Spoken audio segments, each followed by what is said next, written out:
Hello everyone, स्वागत है आप सभी का टीए स्टेट एग्जाम्स में। और कैसे हाल चाल है भाई आप सभी के। मैं आशा करता हूँ आप सभी बहुत बढ़िया होंगे और आपकी जो स्टडी है और टाइपिंग है बहुत अच्छे से आप लोग कर पा रहे होंगे। ठीक है, कोई भी इशू आ रहा है आपको टाइपिंग से रिलेटेड, आपके लगता है कि मेडिकल से रिलेटेड कोई पॉइंट बन सकता है या फिर आपके एग्जाम से रिलेटेड, रिटन एग्जाम से रिलेटेड कोई भी इशू है, तो आप लोग कमेंट सेक्शन में लिख दीजिए, हम लोग जरूर रिप्लाई करेंगे उसका। ठीक है, तो ये जो T20 सीरीज है आप सभी की, ये कंप्यूटर से रिलेटेड हम लोग इसमें थ्योरी सेक्शन को डिस्कस करते हैं पहले और उसके कुछ एमसीक्यूज को बाद में डिस्कस करते हैं। बट जहां पर टॉपिक बड़ा होता है तो हम लोग पहले एक क्लास के अंतर्गत थ्योरी सेक्शन को डिस्कस करेंगे और उसके बाद नेक्स्ट क्लास में उसी थ्योरी सेक्शंस के एमसीक्यूज की प्रैक्टिस करेंगे। तो आज का हमारा टॉपिक रहेगा यहाँ पर एक्सेल। ठीक है, ये चीज याद रखना, ये हमारा आज का टॉपिक रहेगा एमएस एक्सेल। इस एमएस एक्सेल से रिलेटेड जो भी थ्योरी सेक्शन है उसको कवर करेंगे। बच जाएगा तो हो सकता है हम लोग कल भी डिस्कस करते हैं और फिर उसके बाद हम लोग एमसीक्यूज की प्रैक्टिस करेंगे। एक्सेल आपके सिलेबस का बहुत इंपॉर्टेंट फंक्शन कह सकते हैं, बहुत इंपॉर्टेंट एक टॉपिक है। और स्पेशली देखा जाए तो जब आप ट्रेनिंग पर होंगे या फिर ट्रेनिंग के बाद जब आप ज्वाइनिंग करेंगे तो डेफिनेटली आपको एमएस वर्ड पर और एमएस एक्सेल पर ज़्यादा वर्क करने को मिलेगा यहाँ पर। ठीक है, तो ये 8वीं क्लास है आज के आज जो है हमारी, और ये T20 सीरीज है। और पहली बार आए हो चैनल पर भाई मेरे, सब्सक्राइब जरूर कर लेना। ठीक है, चलिए स्टार्ट करते हैं। बट स्टार्ट करने से पहले जो भी कैंडिडेट हमारे पराक्रम बैच से नहीं जुड़े हैं, जुड़ जाइए। ये बैच अपने आप में एक कंप्लीट बैच है जिसके अंतर्गत live class, record class, doubt class और क्लास नोट्स पीडीएफ, साथ में मॉक टेस्ट का हमारा एप्लीकेशन का वर्क एकदम ठीक हो गया। मतलब एप्लीकेशन की जो इशू आ रहा था वो हो गया है। हो मोस्टली चांसेस है कि आपके आई थिंक कल तक टेस्ट पड़ जाएंगे। ठीक है, कल तक आपका टेस्ट, बस कल कल मेरे कहने से आप तक सबर किया आपने तो एक दिन का और सबर कर लीजिए। ठीक है, कल तक आपका मॉक टेस्ट पड़ जाएगा यहाँ पर। ठीक है, जो भी साथी है टेस्ट सीरीज से जुड़ना चाहते हैं भाई 99 में आप लोग जुड़ सकते हो। 10 मॉक टेस्ट मिलेंगे इसमें अनलिमिटेड री अटेम्प्ट के साथ, बेस्ड ऑन लेटेस्ट पैटर्न और बाइलिंगुअल सब्जेक्ट वाइज रहेगा और क्वेश्चंस रहेंगे। ठीक है, इसमें तो ये रहेगा आपका 99 में टेस्ट सीरीज हमारी, इससे ज्वाइन कर सकते हो। ज्वाइन करने के लिए आपको क्या करना है, यहाँ पर सबसे पहले आपको एप्लीकेशन पर जाना है। एप्लीकेशन में जाएंगे तो टीचर्स अचीवर्स एप्लीकेशन डाउनलोड कर लेना। जैसे ही आप यहाँ पर जाओगे होम पेज पर रहोगे तो टेस्ट सीरीज पर क्लिक करना। टेस्ट सीरीज पर क्लिक करने के बाद यहाँ पर आपको ये सारी टेस्ट सीरीज दिख जाएंगी। यहाँ पर सेकंड नंबर पर ही आपकी रहेगी बीएसएफ एचसीएम की टेस्ट सीरीज। ठीक है, यहाँ पर पे करने के बाद आप आगे जो आपके टेस्ट वगैरह हैं वो खुल जाएंगे यहाँ पर। चलिए हम आते हैं अपने टॉपिक पर। आज का टॉपिक हमारा एक्सेल रहेगा। एमएस एक्सेल से रिलेटेड सवाल बनेगा। ये आपका एमएस एक्सेल जैसे आप ओपन करते हो तो ये आपका होम पेज रहता है। होम पेज के अंतर्गत क्या क्या चीजें होती है, ये सारी चीजें आप सभी को पता होनी चाहिए, है ना। हालांकि ये उसी तरीके से है जैसे एमएस वर्ड में था, वो सारी चीजें हमने वहां पर भी डिस्कस की थी, तो हम लोग इसको डिस्कस नहीं करेंगे। बट जो भी चीजें यहाँ लिखी हुई हैं आप आराम से पढ़ सकते हो यहाँ पर। ठीक है, अब बात करेंगे हम लोग यहाँ पर एमएस एक्सेल में वर्कशीट, स्प्रेडशीट। देखो एक चीज मैं बताऊं, जब आप एमएस एक्सेल खोलोगे, ओपन करोगे तो इस तरीके का कह सकते हैं एक वर्कशीट ओपन होती है। होता है नहीं होता है, इस तरीके से एक वर्कशीट ओपन होती है यहाँ पर। इसके अंतर्गत यहाँ पर 1 2 3 ये सीक्वेंस पड़ा रहता है। इसके अंदर ये इसको हम लोग क्या बोलते हैं, रॉ बोलेंगे इसको, रॉ। और देन ये बॉक्स बने होते हैं जिसको हम लोग कॉलम बोलते हैं, ये होते हैं एक टाइप से कॉलम। ठीक है, चलिए अभी इसके बारे में सारी चीजें डिस्कस करेंगे। तो ये एक टाइप से ना आपकी वर्कशीट हो जाएगी यहाँ पर। तो वर्कशीट एक सिंगल पेज होता है जिसमें सेल का संग्रह होता है। अब सेल क्या होता है आप सभी जानेंगे अभी, हालांकि बाद में मैं बताऊंगा आप सभी के लिए सेल क्या होता है, बट ये समझ लीजिए। जैसे हमने ये देखा यहाँ पर, ये क्या है आपका कॉलम है और ये क्या है आपकी रॉ है। अब एक कॉलम और रॉ को मिलाकर ये एक टाइप से ना सेल बनता है। ये जो बॉक्स बन रहा है इसी को हम लोग सेल बोलते हैं यहाँ पर। ठीक है, यहाँ उपयोगकर्ता डेटा को स्टोर करता है और अपडेट और मैनिपुलेट कर सकता है। वर्कशीट को स्प्रेडशीट भी कहा जाता है, ये भी चीज याद रखना, दोनों में अंतर नहीं है। ये रहेगा आपका स्प्रेडशीट और आपका रहेगा कौन सा वर्कशीट। दोनों में कोई डिफरेंस नहीं है, सेम ही है। वर्कशीट आ जाए या स्प्रेडशीट आ जाए तो आपको घबराना नहीं है, सेम ही नाम है। ठीक है, इसके अंतर्गत रॉ होती है, एक कॉलम होता है और एक सेल होता है। मतलब सेल एक नहीं होता, काफी सारे होते हैं। रॉ और कॉलम्स को मिलाकर आपसे पूछा जा सकता है क्या बनता है, सेल बनता है एक्सेल के अंतर्गत। एक एक्सेल वर्कबुक में कई वर्कशीट हो सकती हैं, बट बाय डिफॉल्ट अगर देखा जाए तो कितनी होती हैं, 3 होती हैं इसमें। ठीक है, हम उसमें वर्कशीट का जो नंबर है, जो स्प्रेडशीट है उसका नंबर्स को हम लोग बढ़ा सकते हैं। बट अगर हम मान लीजिए एक्सेल को खोल रहे हैं, ओपन कर रहे हैं, तो बाय डिफॉल्ट कितनी सीट्स आएंगी, उसके अंदर 3 सीट आएंगी। ठीक है, तो ये भी चीज याद रखना, बाय डिफॉल्ट कितनी सीट रहती है, 3 सीट्स रहती हैं। यदि कोई सीट जोड़ना चाहते हैं तो उसमें हम लोग क्या करेंगे, विंडोज के नीचे इंसर्ट वर्कशीट आइकन होता है, उसको हम लोग क्लिक करेंगे या फिर शिफ्ट F11 करके हम एक नई स्प्रेडशीट या वर्कशीट जोड़ सकते हैं। तो यहां से दो सवाल बहुत ज्यादा इंपॉर्टेंट है। सबसे पहली चीज, डिफॉल्ट रूप से देखा जाए तो यहाँ पर कौन सी कितनी वर्कशीट रहती है, केवल 3 रहेंगी वर्कशीट अगर डिफॉल्ट रूप से देखा जाए। अगर हमें नई विंडो कह सकते हैं नई वर्कशीट ऐड करनी है तो शिफ्ट F11 दबा सकते हैं हम लोग, या फिर यहाँ पर कह सकते हैं विंडोज के नीचे इंसर्ट वर्कशीट पर आइकन बना होता है, उस पर भी जाकर हम लोग क्लिक करके एक नई वर्कशीट को ऐड कर सकते हैं। ठीक है, सीट टैब पर राइट क्लिक करके हम एक निम्न विकल्प पर जा सकते हैं। जब सीट टैब होती है ना, सीट टैब का मतलब क्या है, देखो एक चीज, ये है ना, ये वाली ये हमारी सीट टैब है, ये पूरी की पूरी सीट है। अब हमें क्या करना है, राइट क्लिक करना है इस पर, और राइट क्लिक करने के बाद हमारे पास कौन कौन से ऑप्शन ओपन हो जाएंगे। यहाँ पर इंसर्ट का ऑप्शन क्लिक हो जाएगा, डिलीट का ऑप्शन इनेबल हो जाएगा, रीनेम का, मूव एंड कॉपी का, व्यू कोड का और प्रोटेक्ट सीट का, और यहाँ पर टैब कलर का, हाइड का, अनहाइड का, सेलेक्ट सीट, ये सारे के सारे ऑप्शन कहाँ क्लिक हो जाएंगे, जब हम क्या करेंगे, टैब सीट पर राइट क्लिक करेंगे, तब ये सारे के सारे ऑप्शन हमारे सामने ओपन हो जाएंगे। इसके बाद बात करेंगे रॉ के बारे में। हालांकि मैं बता चुका हूं, ये आप देख रहे हो इस तरीके से, इसको हम लोग क्या बोलते हैं यहाँ पर, हॉरिजेंटल। ये रॉ का नंबर्स याद रखना भाई मेरे, रॉ का नंबर्स 1 से लेकर 10,48,576 तक होता है।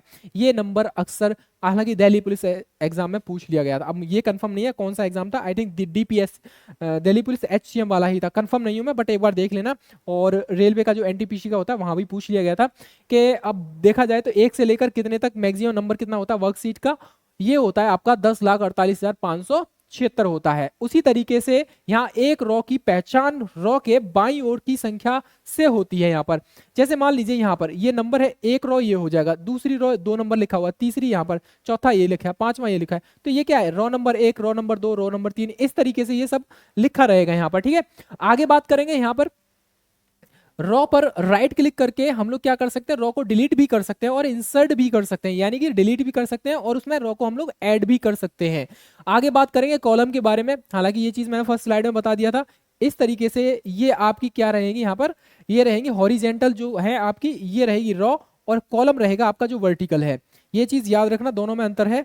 वर्टिकल इस तरीके से होता है ऊपर नीचे, और आपका हॉरिजेंटल होता है इस तरीके से। ठीक है, इस तरीके से होता है। ठीक है, दोनों में अंतर है। अब दोनों को मिलाकर जहां पर ये दोनों लाइन मिलती हैं तो उस एक बॉक्स को हम लोग सेल बोलते हैं, ये भी आपको पता होगा। ठीक है, तो यहां पर एक कॉलम जो होता है इसको हम लोग कॉलम बोलेंगे, और यानी कि ये वाला इस तरीके से जो एक पिलर टाइप का है इसको हम लोग कॉलम बोलते हैं। ए से लेकर XFD ये नंबर भी याद रखना यहां तक, यानी कुल मिलाकर 16,384 कॉलम होते हैं एक वर्कशीट के अंतर्गत, कॉलम की बात कर रहे हैं। और अगर रॉ की बात करें कितना, तो 10,48,000 कितना था, 576 आपके ये कह सकते हैं आपके कॉलम्स रहेंगे, इसके सॉरी रॉ रहेंगी। और कॉलम कितने रहेंगे, 16,384 रहेंगे। ये नंबर विशेष रूप से याद रखना, अक्सर यहीं से सवाल बन जाता है। ठीक है, तो जो वर्टिकल फॉर्मेट में होता है हम लोग उसको कॉलम बोलते हैं, जैसे ये वर्टिकल है, और हॉरिजेंटल फॉर्मेट यानी लेटा हुआ जो रहता है उसको हम लोग क्या बोलते हैं, रॉ बोलेंगे। यहाँ पर कॉलम के शीर्ष पर एक कॉलम हेडर होता है, कॉलम हेडर ये वाला, चलिए मैं बताता हूं आपको कौन सा वाले की बात कर रहे हैं। ये जो देख रहे हैं मैं इसको इस तरीके से, ये हो गया आपका कॉलम हेडर। ठीक है, ये वाला। उसके बाद आप देखोगे यहां पर कॉलम के शीर्ष पर एक कॉलम हेडर होता है तथा कॉलम की पहचान की जाती है जहां से कॉलम की शुरुआत होती है, और उस पर राइट क्लिक करके हम लोग क्या कर सकते हैं, कॉलम को डिलीट भी कर सकते हैं। ये चीज भी याद रखना।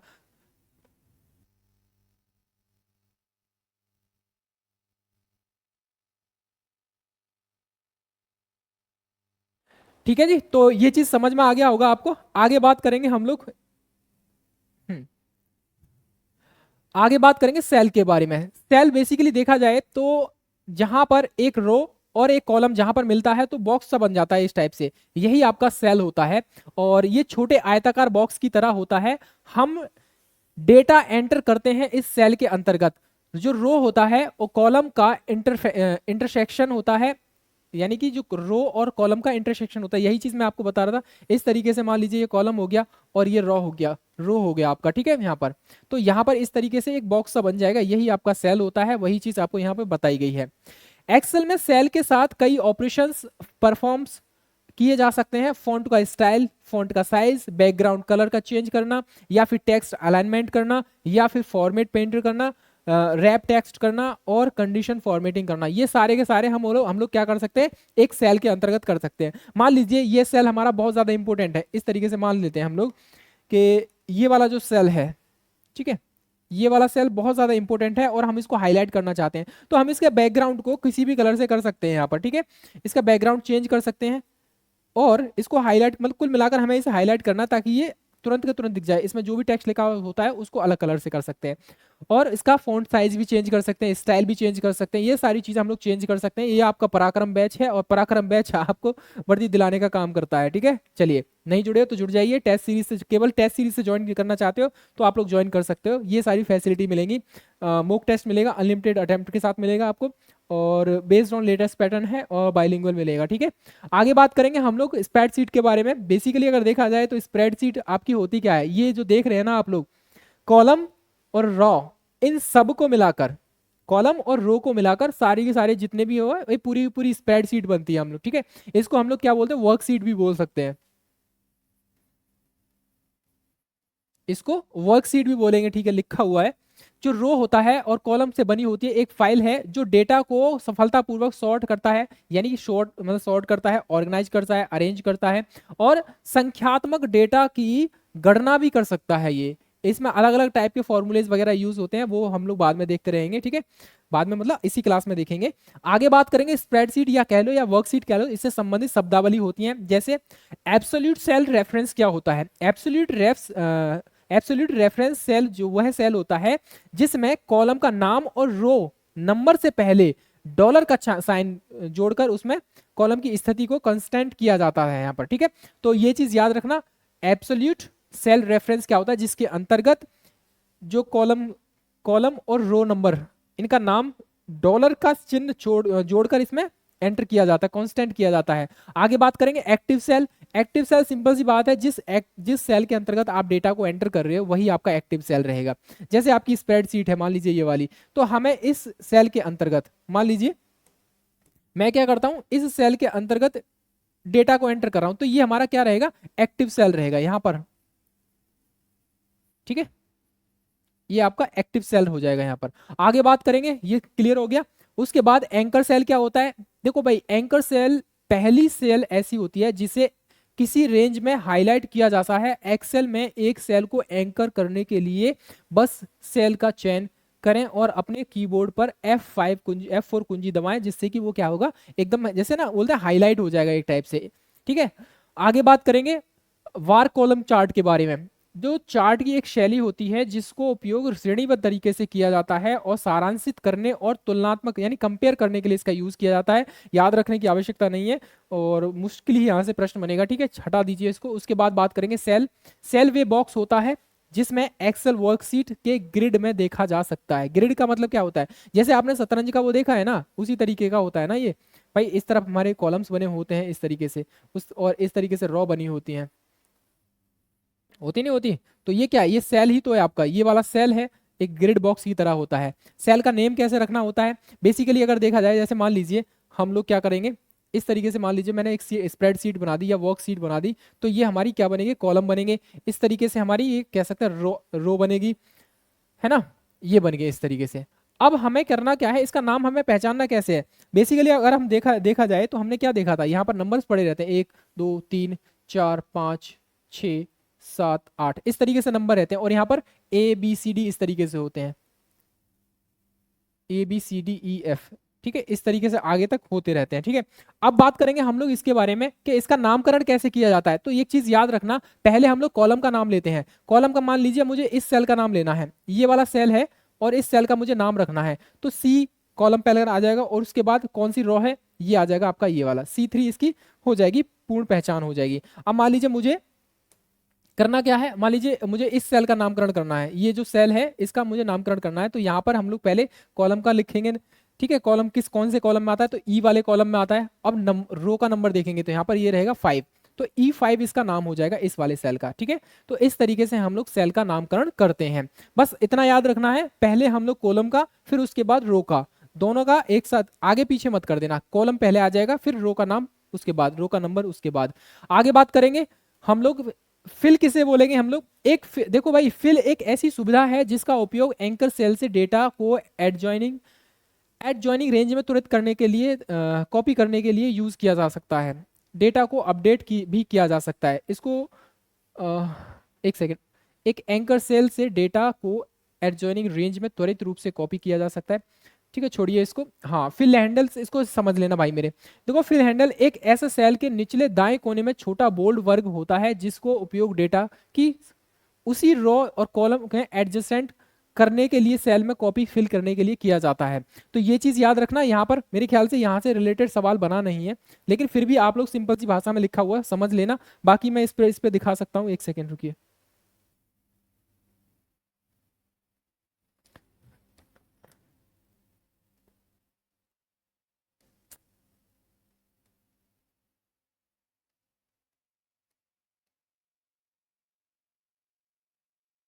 चलिए, अभी इस फिलहाल इसको आप एक काम करेंगे, इसका जो थ्योरी सेक्शन लिखा हुआ है बस इसी को पढ़िए। एक्चुअली ऐड नहीं किया शायद उन्होंने। चलिए, आगे बात करेंगे हम लोग किसके बारे में? फिल्टर के बारे में। बेसिकली देखा जाए तो फिल्टर फंक्शन निर्धारित मापदंड के आधार पर डेटा एक ही रेंज को फिल्टर करता है। ये बस इतना याद रखना, फिल्टर का मतलब ही आप नाम से समझ जाओगे। फॉर्मूला क्या होता है? एक्सेल में फॉर्मूला गणितीय गणना करने के लिए यूज किया जाता है। सिंपल सी बात है, फॉर्मूला गणितीय गणना करने के लिए यूज किया जाता है। सिंपल सी भाषा में सवाल बन सकता है आपसे कि एमएस एक्सेल के अंतर्गत फॉर्मूला जो होता है क्या करता है? आप देखोगे गणितीय गणना करने के यूज किया जाता है, और भी बहुत सारे ऑप्शन दे सकता है वो। फॉर्मूला बार क्या होता है यहाँ पर? एक चीज याद रखना, फॉर्मूला बार क्या होता है, ये चीज याद रखेंगे तो अच्छी बात है। यहाँ पर जैसे हमारा ये मान लीजिए सेल है, ठीक है, तो यहाँ पर ये C3 सेल है। अब C3 का मतलब क्या है यहाँ पर देखोगे तो ये तीसरे वाली रो में हो जाएगा, ठीक है। और ये कॉलम कौन सा रहेगा?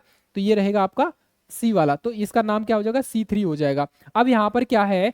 फॉर्मूला बार, इसको बोलेंगे FX, जहां लिखा था उसके जस्ट सामने रहता है, ठीक है। इसको हम लोग क्या बोलते हैं? फंक्शनल सिंबल, एक नाम है इसका। फुल फॉर्म भी पूछा जा सकता है FX को, MSX की फुल फॉर्म क्या बोलेंगे इसको? तो फंक्शनल सिंबल बोल सकते हैं हम लोग इसको, ठीक है।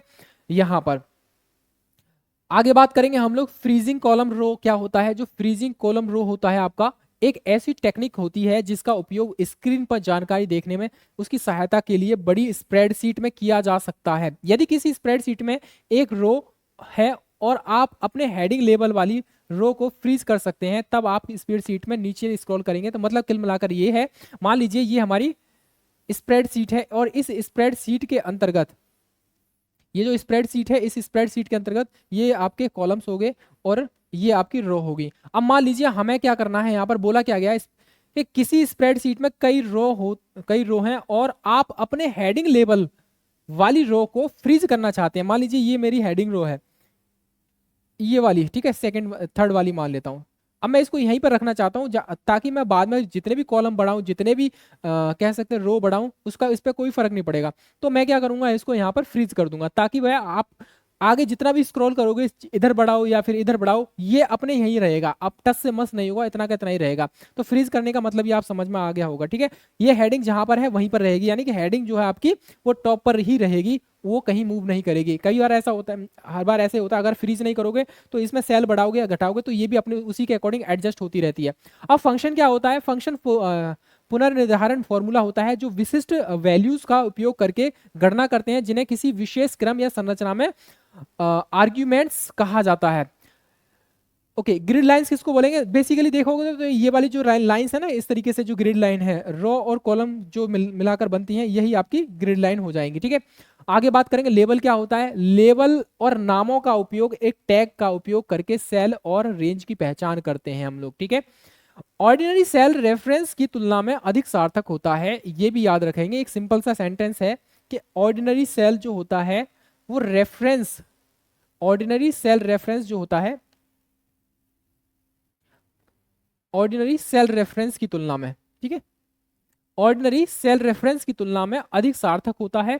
आगे बात करेंगे, देखो लेबल और नाम का उपयोग एक टैग का उपयोग करके सेल और रेंज की पहचान की जाती है। अब यहां से पूछा जा सकता है आपसे, सवाल कैसे बनेगा ये सुन लो पहले।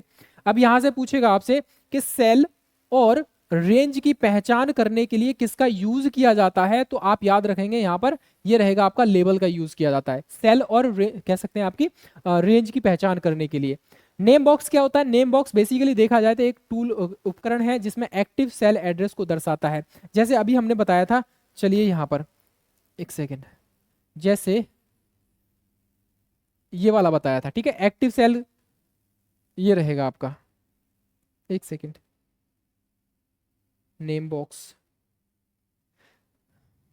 नेम बॉक्स आपका ये दर्शाता है। नेम बॉक्स का मतलब है यहाँ पर ये वाला, ये रहेगा आपका नेम बॉक्स। इसमें एक्टिव सेल को दिखाएगा। यहाँ पर एक तरफ आपका कॉलम रहेगा, कॉलम को सबसे पहले लिखेंगे यानी सी है, उस दूसरी तरफ रो रहेगा, रो आपका इधर रहेगा, ठीक है। तो ये चीज आप याद रखना, एक्टिव सेल यही होता है और नेम बॉक्स भी यही होता है।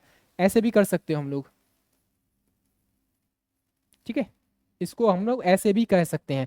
आगे बात करेंगे पाई चार्ट, जब कह सकते हैं जब आपका स्प्रेडशीट होती है उसको हम लोग पाई चार्ट में भी कन्वर्ट कर सकते हैं अलग अलग तरीके से, बस कॉलम रो को पाई चार्ट में बदल सकते हैं, बस इतना याद रखिए। उसके बाद प्रिंट एरिया, जैसे आप क्या करोगे यहाँ पर जो आपका होम पेज है वहां पर क्लिक करोगे या फाइल पर क्लिक करोगे, जो आपका स्प्रेडशीट दे रखा है स्प्रेडशीट के जस्ट यहाँ पर थोड़ा सा नीचे की तरफ एक फाइल वाला ऑप्शन दे रखा है, जैसे ही आप फाइल पे ऑप्शन क्लिक करोगे तो ये सारे के सारे फंक्शन खुलकर आ जाएंगे। अब इस फाइल ऑप्शन में कौन कौन से फंक्शन रहेंगे ये भी याद रखना। यहाँ पर इन्फो रहेगा, यहाँ पर सेव रहेगा, सेव एज रहेगा, शेयर है, एक्सपोर्ट है और पब्लिश है। हम बात करें यहाँ प्रिंटर की, ठीक है। अगर मान लो हमें प्रिंट करना है प्रिंट एरिया को, तो जितना भी हमें प्रिंट करना है वो यहाँ से हम लोग प्रिंट कर सकते हैं। प्रिंट किया जाएगा ना कि संपूर्ण वर्कशीट को, यानी जितना एरिया हमें प्रिंट करना है उतना ही हम लोग सेलेक्ट करके प्रिंट कर सकते हैं, पूरी वर्कशीट को प्रिंट करने की आवश्यकता नहीं है। तो आगे बात करेंगे हम लोग प्रिंट टाइटल के बारे में। पेज पर कॉलम या रो टाइटल को दोहराने के लिए प्रिंट टाइटल का यूज किया जाता है। इस प्रकार कोई भी स्प्रेडशीट मल्टीपल पेज का पर प्रिंट कर सकते हैं और प्रत्येक पेज में डेटा की पहचान करने के लिए हेडिंग होंगे। रेंज की बात करें, maximum value, range maximum value और मिनिमम वैल्यू के बीच के हम लोग क्या बोलते हैं उसको, फैले वैल्यूज को कलेक्शन बोलते हैं। ये चीज याद रखना। यहाँ पर देखो भाई, मैक्सिमम रेंज में होती है आपकी जो मैक्सिमम वैल्यू और आपकी मिनिमम वैल्यू, इन दोनों के बीच के फैले वैल्यूज को हम लोग क्या बोलेंगे, कलेक्शन बोलेंगे यहाँ पर, ठीक है। जैसे आपका लेवल था ना, जो आपने लेवल बोला था, किसके लिए बोला था भाई मेरे, ये बोला था आपने किसके लिए, सेल और रेंज की पहचान करने के लिए लेवल का यूज किया जाता है। उसी तरीके से आप देखोगे यहाँ पर मिनिमम वैल्यू और मैक्सिमम वैल्यू को हम लोग क्या करेंगे, कलेक्शन कहेंगे उसके, ठीक है। उसके बाद रिलेटिव रेफरेंस किसको बोलते हैं, रिलेटिव रेफरेंस एक्सेल में डिफॉल्ट सेल रेफरेंस है, बिना किसी डॉलर चिन्ह के नाम कॉलम और नेम रो का संयोजन होता है, तो हम लोग क्या बोलते हैं उसको, रिलेटिव रेफरेंस बोलेंगे, ठीक है। और मैं आप लोगों के लिए एक चीज और बता देता हूं यहाँ पर, ठीक है। अभी एक आरटीआई का अप्लाई से कह सकते हैं रिप्लाई आया था, जिसमें बोला गया है कि आपकी जो टाइपिंग हो ना, टाइपिंग से रिलेटेड थोड़ी सी अपडेट ये है कि आपको बैक स्पेस का यूज नहीं करने दिया जाएगा वहाँ पर, ठीक है। तो अभी समय है, आप लोग टाइप करते रहिए, टाइपिंग करते रहिए, ठीक है। सुबह शाम एटलीस्ट 1 घंटा सुबह 1 घंटा शाम कीजिए। अगर आपकी टाइपिंग 25-30 वर्ड पर मिनट आ रही है तो मिनिमम 20 वर्ड आ रही है इतनी, तो आप लोग क्या करें, 1-1 घंटा सुबह शाम, हो सकता है 2-2 घंटे, 1.5-1.5 घंटे कर लेना, ठीक है। तो 3 घंटे, मतलब कुल मिलाकर दिन में 2 से 3 घंटे आपको प्रैक्टिस करनी है टाइपिंग की, ठीक है। और जिनकी स्पीड ठीक ठाक आ रही है, 35 से 40 वर्ड आ रही है, वो कुछ नहीं करें, एक्यूरेसी पर ध्यान दें अपना और गलतियां ना करें बस, ठीक है। स्पीड पर बढ़ाने पर फोकस करें, क्योंकि आप ये सोच रहे हो कि मेरी स्पीड 35 वर्ड पर मिनट आ रही है तो वहां पर भी उतनी आ जाएगी, ऐसा नहीं होता है। वहाँ प्रेशर अलग होता है, आपके रूम में एनवायरमेंट अलग होता है, ठीक है। दोनों में बेसिक बेसिक बहुत बड़ा अंतर होता है। और या यकीन मानिए, जैसे मैं हूँ, मेरी स्पीड यहाँ पर आ रही थी 50-52 आ रही थी, और वहाँ पर मेरी कितनी आई थी, तो आई थिंक 41 के समथिंग, हाँ 41 मेरी स्पीड आई थी वहाँ पर टाइपिंग। तो वहाँ पर एक अलग प्रेशर रहता है, तो वो चीज़ आप लोग मेंटेन करके रखना है। आपकी स्पीड कम से कम 45 वर्ड पर मिनट आनी चाहिए, तब जाकर आप वहाँ पर 38 से 40 वर्ड पर मिनट निकाल पाओगे, ठीक है। बहुत ज़्यादा प्रेशर रहता है वहाँ पर। आगे बात करेंगे हम लोग यहाँ पर शीट टैब के बारे में। माइक्रोसॉफ्ट एक्सेल में एक शीट टैब होता है या वर्कशीट टैब का उपयोग किया जाता है। उस वर्कशीट को डिस्प्ले करने के लिए यूज किया जाता है, ठीक है। वर्कशीट वर्तमान में एडिट कर रहा है, ये छोड़िए इसको, ठीक है। शॉर्ट सर्टिंग का मतलब होता है एक सार्थक क्रम होता है जिसमें व्यवस्थित करने की प्रक्रिया, ताकि इसका अधिक प्रभावी ढंग से विश्लेषण किया जा सके। मतलब क्या है यहाँ पर कि it can be analyse more effectively, मतलब इफेक्टिविटी बढ़ाने के लिए, इफेक्टिवनेस बढ़ाने के लिए इसका यूज किया जाता है। टैब कीज क्या होता है, सबसे महत्वपूर्ण कीज में से एक है ये, और इसका उपयोग डायलॉग बॉक्स में कर्सर को अगले फील्ड पर लाने के लिए। मतलब क्या है, जैसे होता है ना, जैसे मान लीजिए हम एक फॉर्म भर रहे हैं, जब आप जनसेवा केंद्र पर जाएंगे तो वो टैब दबाता रहता है, आगे आगे वाले बॉक्स में वो एंटर करता रहे। जैसे मान लीजिए अभी मुझे पहले अपना नाम डालना है, नाम डालने के बाद टैब दबाएगा, फिर वो ऑटोमेटिक जो कर्सर है वो नेक्स्ट बॉक्स में चला जाएगा, फिर उसमें अपने पिताजी का नाम, डेट ऑफ बर्थ, मम्मी जी का नाम, कॉलेज का नाम, ये वो सब डालता है। तो टैब दबाता है, फिर वो कर्सर का यूज कर, मतलब एक टाइप से कर्सर का ही काम करता है यहाँ पर, ठीक है। तो कर्सर को अगले फील्ड या विकल्प पर ले जाता है और स्प्रेडशीट में अगले सेल में जाने के लिए इसका यूज किया जाता है। जो स्प्रेडशीट होती है, मान लीजिए कोई एक सेल है, उसको हमने अगले सेल में लेकर जाना है, तो टैब दबा दो, उसमें कर्सर की यूज करने की आवश्यकता है ही नहीं, माउस को यूज करने की आवश्यकता नहीं है, टैब दबा दो अगले उस पर जाने के लिए। वर्कबुक क्या होती है? माइक्रोसॉफ्ट एक्सेल में वर्कबुक एक या एक से अधिक स्प्रेडशीट का एक संग्रह होता है। यह सवाल आपका बन चुका है यहां पर कि वर्कबुक क्या होता है। वर्कबुक में एक या एक से अधिक जो स्प्रेडशीट हैं वो उनका कलेक्शन होता है, ये चीज भी याद रखना। एक या एक से अधिक किसका स्प्रेडशीट का कलेक्शन होता है आपका वर्कबुक, ठीक है। आगे बात करेंगे वर्कशीट और वर्कबुक, जिसे विवरण और लिमिट्स, इसकी लिमिट्स वगैरह क्या है। वर्कशीट पर रो और कॉलम की कुल संख्या, ये चीज मैंने आपको बताई थी। जो आपकी रो होती है ये वाली, इनका होता है 10,48,576 एक मैक्सिमम रो होती है। और यहाँ पर कितना होता है, ये रहेगा आपका कॉलम्स। कॉलम्स होता है 16,384। ये किसकी बात कर रहा है? रो और कॉलम की बात कर रहा है। कॉलम की चौड़ाई कितनी होती है ये चीज याद रखना। एक कॉलम में हम लोग कितना लिख सकते हैं? 255 कैरेक्टर्स लिख सकते हैं। कैरेक्टर का मतलब क्या है? ये जो वर्ड्स हैं, ठीक है। जैसे मान लीजिए ये कॉलम लिखा हुआ है, तो कॉलम में 1 2 3 4 5 6 छह आपके कैरेक्टर्स हो जाएंगे। इसको इस तरीके से लिख सकते हैं। और एक रो में उसकी ऊंचाई कितनी हो सकती है? ये हो सकती है 409 कैरेक्टर लिख सकते हैं हम लोग एक रो में, ठीक है। तो ये चीज विशेष रूप से याद रखना, यहां से सवाल बनने के चांसेस भी रहेंगे, पहले भी बन चुका है यहाँ से। पेज ब्रेक करना, यानी पेज ब्रेक का मतलब करना है एक नई स्प्रेडशीट को ओपन करना। वही चीज थी, हमने बताया था पहले भी कि हमें एक नई सीट या पेज ब्रेक करना है। तो यहाँ पर क्या है, 1026 हॉरिजेंटल और वर्टिकल रहेंगे। यहाँ पर एक सेल में कैरेक्टर की कुल संख्या कितनी हो सकती है, ये भी याद रखना है। यहाँ पर ये बहुत ज्यादा इंपॉर्टेंट हो जाएगा। एक सेल जो होता है एक्टिव सेल है, मान लीजिए हम उसमें एक एक्टिव सेल है, उसमें हम लोग टाइप कर रहे हैं कुछ, तो टाइप करते करते करते करते हम कितना टाइप कर देंगे, कितने लेटर्स को टाइप कर देंगे? तो भैया मेरे 32,767 कैरेक्टर्स को हम लोग टाइप कर सकते हैं इसके अंतर्गत। हेडर या फुटर में से कैरेक्टर अधिकतम कितना होता है? हेडर और फुटर में से। हेडर मतलब ऊपर की तरफ होता है सीट में, जैसे हमने उसमें वर्ड में पढ़ा था ना, MS वर्ड में, तो उसमें भी हेडर होता था और इसमें भी आपका हेडर होता है। यानी कि यहाँ पर हेडर रहेगा ऊपर और नीचे आपका फुटर रहेगा। इसमें कैरेक्टर की मैक्सिमम संख्या 255 होती है। सेल लाइन फील्ड की अधिकतम संख्या 253 होती है। वर्कबुक में सीट मेमोरी द्वारा सीमित एक सेकेंड, वर्कबुक में सीट मेमोरी द्वारा सीमित है, डिफॉल्ट रूप से 1 सीट होती है। और वर्कबुक में colour 16 million colour, 24 bit colour spectrum तक पहुंच के साथ 32 बिट, इतना इस सब को याद रखने की आवश्यकता नहीं है, बट कलर्स का नंबर याद रखना 16 million. Unique cell format, cell style, ये आपका कितना रहेगा? ये 65,490 रहेगा। फील स्टाइल कितना रहेगा? 256 रहेगा। इसको इतना ज्यादा डेटा हो जाएगा, याद रखना मत, लेकिन ये चीज डेटा याद रखना विशेष रूप से, ये वाला डेटा, ये वाला डेटा, ठीक है। इसमें से ऊपर वाली दोनों लाइन का डेटा, इसको याद रखने की आवश्यकता नहीं है, जो याद रखने की आवश्यकता मैं उसको अंडरलाइन कर दूंगा। Line weight style 256। Unique font के प्रकार कितने होते हैं, ये चीज याद रखना है। यहाँ पर यूनिक फॉन्ट के प्रकार 1024 होते हैं और बेसिक फॉन्ट के उपयोग के लिए उपलब्ध है, और इसमें कितना 512 प्रति वर्कबुक होता है। आगे बात करेंगे हम लोग विंडोज में पेन की संख्या कितनी होती है, ये भी याद रखने। विंडोज में पेन की संख्या रहेगी आपकी 4 रहेगी। जूम रेंज 10% से लेकर 400%, अगेन इंपोर्टेंट रहेगा यहाँ पर, ठीक है, बहुत ज्यादा इंपोर्टेंट है। 10% मिनिमम होता है, मैक्सिमम आपका 400% तक आपकी जूम रेंज कर सकते हैं, यानी जूम कर सकते हो आप उसको। अब जूम रेंज कहाँ होती है ये आप सभी पता होगा, ये सबसे नीचे की तरफ देखोगे यहाँ पर, ये दिख रहा है ना, ये इधर प्लस का साइन है और इधर माइनस का साइन है, तो यही है। मैक्सिमम आप 400 जूम कर सकते हो यहाँ पर, ठीक है, मैक्सिमम 400% और मिनिमम 10% कर सकते हो। तो इस तरीके से आप लोग कर पाओगे आराम से, ठीक है।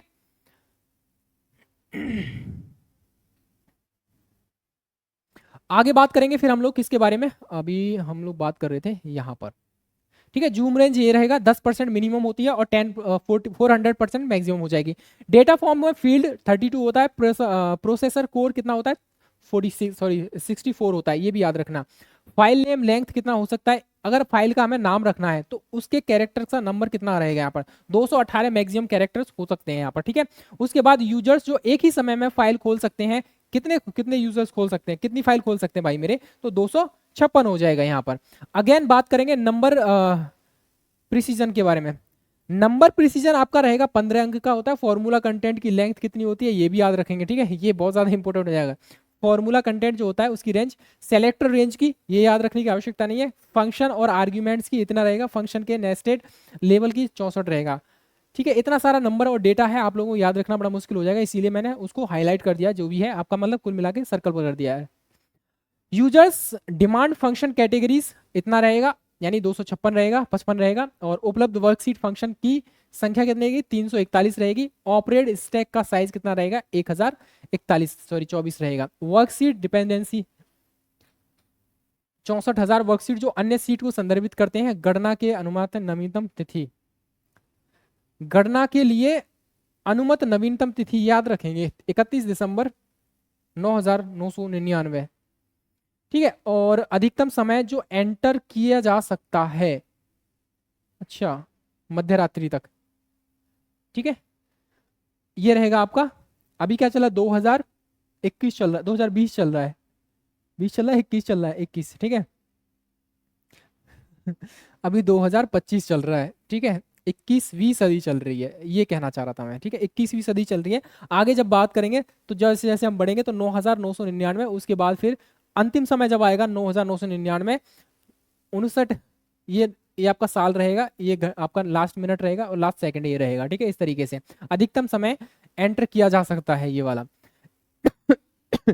चार्टिंग स्पेसिफिकेशन, हालांकि मुझे पता है थोड़ा सा ना लेक्चर लंबा हो गया, बट इसको खत्म करना जरूरी था, ठीक है। वर्कशीट से जुड़े चार्ट, अवेलेबल मेमोरी द्वारा सीमित चार्ट संदर्भित वर्कशीट है ये, इतनी एक चार्ट में डेटा सीरीज इतना होता है, और इसको याद रख लेना बस। उसके बाद बात करेंगे हम लोग एक सीट पर ये है आपका पाइवट टेबल रिपोर्ट, उपलब्ध मेमोरी द्वारा वैल्यू फील्ड इतना होता है, नहीं याद मत रखिए इसको, ठीक है। पाइवट चार्ट रिपोर्ट में वैल्यू फील्ड कितना होता है ये याद रखेंगे यहाँ पर, ठीक है। उसके बाद एक रिलेशन पाइवट टेबल स्ट्रिंग होता है इतना 32,767, ठीक है। चलिए, तो ये आपका रहेगा आपका सेशन इससे रिलेटेड, ठीक है। एक्सेल से रिलेटेड मैक्सिमम चीजें हम लोग कवर कर चुके हैं। और ये रहेगा आपका फिल्टर ड्रॉप डाउन सूची में डिस्प्ले आइटम कितना रहता है, 10,000 रहता है, इसको भी देख लेना आप लोग, ठीक है। बाकी ये आपका पराक्रम बैच है, ज्वाइन करना चाहे ज्वाइन कर सकते हैं, टेस्ट सीरीज ज्वाइन कर लेना, कोई इशू नहीं है इसमें, ठीक है। 99 में आपकी टेस्ट सीरीज मिल जाएंगी। उसके बाद बात करेंगे यहाँ पर थैंक यू के बारे में, आप सभी को बहुत बहुत थैंक यू। और एक्सेल से रिलेटेड मोस्टली चीज़ें हमने कवर कर ली हैं अभी, और देखता हूँ मैं डेटा अगर कुछ बचा होगा तो एक्सेल से रिलेटेड कल हम डिस्कस करेंगे, नहीं तो हम फिर एमसीक्यूज को हम लोग डिस्कस करते हैं, ठीक है। एमसीक्यू से रिलेटेड हम लोग डिस्कस करेंगे कल, ठीक है। आज की क्लास को हम लोग यहीं रखते हैं, और ऑलमोस्ट 32 मिनट हो गए, 20 मिनट का सेशन रहता है, बट ये एक्सेल हो गया, एमएस वर्ड हो गया, ये थोड़े बड़े चैप्टर हैं, तो उतना ही समय थोड़ा सा लग जाता है इसमें, ठीक है। चलिए, कल मिलेंगे T20 सीरीज के अंतर्गत। जो भी है डाउट आपका बता दीजिए एक बार कमेंट सेक्शन में, ठीक है। Tata bye bye, take care, अपना ख्याल रखिए। जय हिंद, जय भारत।